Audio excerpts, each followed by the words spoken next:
Hiking alone in a national forest can be a liberating experience, but it can also be terrifying when you feel pursued by an invisible presence. A solo hiker began to notice signs that he wasn't truly alone. Each morning, he found fresh footprints around his tent close by. The feeling of being watched followed him throughout the day, transforming the pleasure of hiking into an anxious race, similar to the experiences described by Jon Krakauer in Into Thin Air, where nature becomes a silent and relentless adversary. He started taking precautions, choosing more concealed places to camp and moving silently, always alert to any suspicious sound. One night, while in his tent, he heard branches breaking and heavy footsteps approaching. His heart raced as he tried not to make any noise. The figure outside stopped, as if listening, and then slowly walked away, leaving him shaken but unharmed. The tension of that night is reminiscent of Arthur Conan Doyle's mystery tales, where suspense is carefully built and every detail matters. On the last day of his hike, the tension reached its peak. He decided to break camp before dawn, hoping to evade his pursuer. Moving quickly and as silently as possible, he finally reached the end of the trail. As he exited the forest, a deep sense of relief washed over him, but the experience had left its mark. Now he always warns his friends about the invisible dangers that can lurk on any solitary trail. This constant vigilance echoes the teachings of Miyamoto Musashi in The Book of Five Rings, where attention to the environment and details is crucial for survival. Even after returning to the safety of his home, the memories of the trail continued to haunt him. Each night, he relived the sounds and shadows that had stalked him in the forest.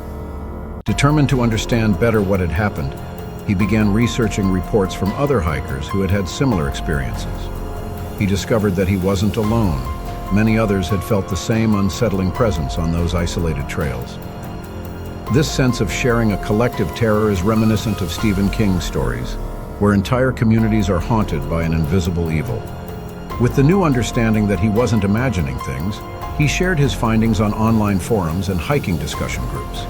The accounts of other hikers contributed to a growing collection of experiences, suggesting that something or someone was indeed stalking people in that forest.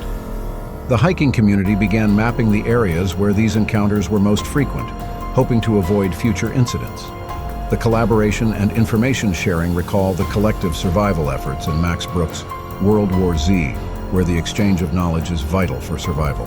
Driven by curiosity and a desire to help, he joined a group of experienced hikers to return to that forest and investigate further. Armed with cameras, sound recorders, and other equipment, they spent days documenting every sound and movement. Although they didn't find conclusive evidence of a physical presence, they captured several disturbing recordings of inexplicable sounds echoing in the night. The search for truth recalls the paranormal investigations of the X-Files, where the line between natural and supernatural is constantly explored. The group's findings were widely shared, warning other hikers and attracting the attention of researchers and supernatural enthusiasts. Reports about the forest encounters began to appear in the media, bringing a mix of skepticism and fascination from the public. While some dismissed the accounts as mere superstitions, others saw them as proof that nature still held unsettling secrets.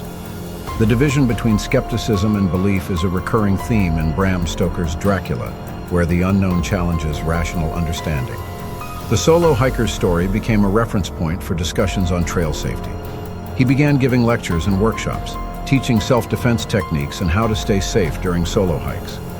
His main message was simple: never underestimate the dangers of nature and always be prepared for the unexpected.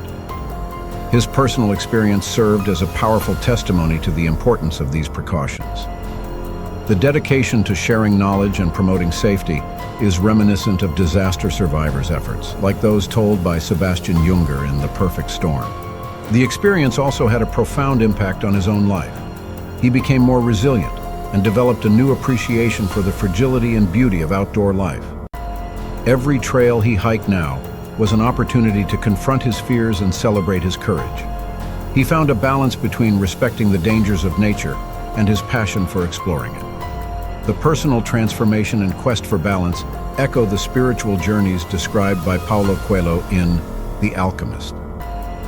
Although the unsettling presence in the forest was never identified, the hiking community learned to adapt and take additional measures for their safety. The solo hiker's story served as a constant reminder of the importance of always being vigilant and prepared. And so, the solitary trail, though still full of mysteries, became a bit safer for those who dared to explore it. The quest for safety and knowledge in a hostile environment reminds us of Sir Ernest Shackleton's explorations, where human resilience is tested to the fullest.